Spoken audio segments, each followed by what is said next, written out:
महाकुंभ 2025 का समापन हो गया। शाही स्नान हुआ, अंतिम शाही स्नान था महाशिवरात्रि का, और महाशिवरात्रि के अंतिम स्नान के बाद महाकुंभ के समापन की घोषणा कर दी गई।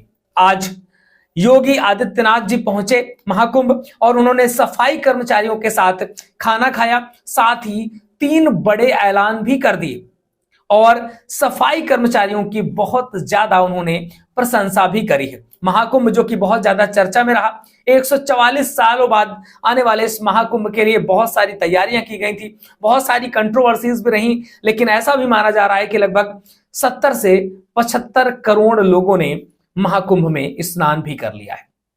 लेकिन फिलहाल 45 दिन तक चले महाकुंभ, यानी कि 45 दिनों से जो चला आ रहा था महाकुंभ, उसका समापन 26 फरवरी को हो गया। हालांकि आज भी मेले में श्रद्धालुओं की अच्छी खासी भीड़ रही, लोग संगम के लिए पहुंचे, मेले में कुछ दुकानें भी लगी रही। सीएम योगी डिप्टी सीएम के साथ में गुरुवार को प्रयागराज पहुंचे। महाकुंभ के समापन पर योगी ने पहले अरेल घाट पर झाड़ू लगाई, गंगा नदी से कचरा निकाला, फिर गंगा पूजन का काम भी किया। योगी जी ने सफाई कर्मचारियों के साथ बैठ करके भोजन भी किया। डिप्टी सीएम ब्रजेश पाठक और केशव प्रसाद मौर्य भी मौजूद रहे।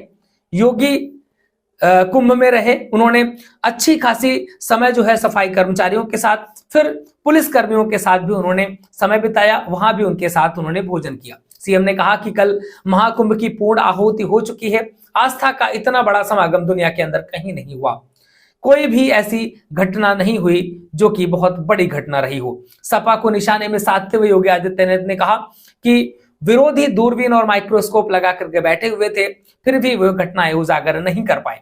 दुष्प्रचार का मौका उन्होंने कहीं पर भी नहीं छोड़ा। योगी आदित्यनाथ ने 3 बड़े ऐलान भी कर दिए हैं। 3 बड़े ऐलान कौन कौन से समझ लीजिए कि स्वच्छता कर्मियों को 10,000 बोनस मिलेगा। जिन स्वच्छता कर्मियों के 8 से 11,000 रुपए वेतन मिलते थे, उनको अप्रैल में बोनस मिलाकर के 16,000 मिलेगा। 5 लाख का बीमा उनका किया जाएगा। और दूसरी चीज है, नाविकों का रजिस्ट्रेशन होगा, 5 लाख का बीमा नाविकों का भी होगा। जो गरीब नाविक हैं उनको नाव खरीदने के लिए भी पैसे दिए जाएंगे। तीसरा जो उनका बड़ा ऐलान था वो है महाकुंभ में ड्यूटी देने वाले 75,000 जवानों को हफ्ते भर की छुट्टी मिलेगी। ये बहुत बड़ा फैसला है कि जो लोग लगातार ड्यूटी दे रहे थे उन जवानों को 1 हफ्ते की छुट्टी मिलेगी। 10,000 रुपए स्पेशल बोनस भी उनको दिया जाएगा। महाकुंभ सेवा मंडल के मेडल से भी उनको सम्मानित किया जाएगा। तो ये वहां पर योगी आदित्यनाथ ने कहा। इधर पीएम मोदी ने एकता का महाकुंभ युग परिवर्तन की आहट शीर्षक से एक ब्लॉग भी डाला। उन्होंने लिखा है कि इतना विशाल आयोजन आसान नहीं था। मैं प्रार्थना करता हूं माँ गंगा से, माँ गंगा यमुना, माँ सरस्वती, हे माँ हमारी आराधना में कोई कमी रह गई हो तो हमें क्षमा करिएगा। श्रद्धालुओं की सेवा में कुछ अगर कमी रह गई हो तो मैं जनता जनार्दन से क्षमा प्रार्थी हूं। तो ये प्रधानमंत्री मोदी ने एक ब्लॉग लिखा है जो कि जनता जनार्दन से माफी मांगते नजर आ रहे हैं। बुधवार को महाशिवरात्रि महाकुंभ में बहुत भारी संख्या में स्नान हुई। वहां पर 1.53 करोड़ के आसपास लोगों ने डुबकी लगाई, जो कि आंकड़े निकल कर के आ रहे हैं। पूरे महाकुंभ के दौरान लगभग 66 करोड़ श्रद्धालुओं के स्नान करने की खबरें हैं। ये आंकड़ा अमेरिका की आबादी से लगभग 34 करोड़ आबादी है, वहां से लगभग 2 गुने के आसपास आप समझ सकते हैं। संगम में डुबकी लगाने वालों की संख्या 193 देशों से ज्यादा रही है। सिर्फ भारत ही नहीं, चीन की आबादी भी महाकुंभ की आए श्रद्धालुओं से ज्यादा निकली। तो योगी सरकार ने दावा किया है कि दुनिया में हिंदुओं की आधी आबादी लगभग स्नान कर गई है। तो इस हिसाब से देखा जाए तो प्रयागराज महाकुंभ में दुनिया की आधी आबादी स्नान कर रही गई है, ऐसा योगी आदित्यनाथ जी का कहना है। तो एक अच्छा खासा, एक बहुत ही बेहतरीन सा जो महाकुंभ का आयोजन किया गया था वो समाप्त हो चुका है, उसका समापन हो चुका है। साथ ही आपको बताते चले कि महाकुंभ में रेलवे ने भी बहुत ही अद्भुत काम किए हैं।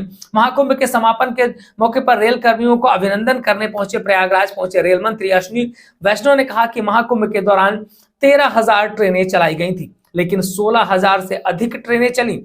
रेल मंत्री ने कहा कि 16,000 से अधिक ट्रेनों के जरिए 4.5 से 5 करोड़ यात्रियों को महाकुंभ लाया गया और उन्हें उनके गंतव्य तक पहुंचाया गया।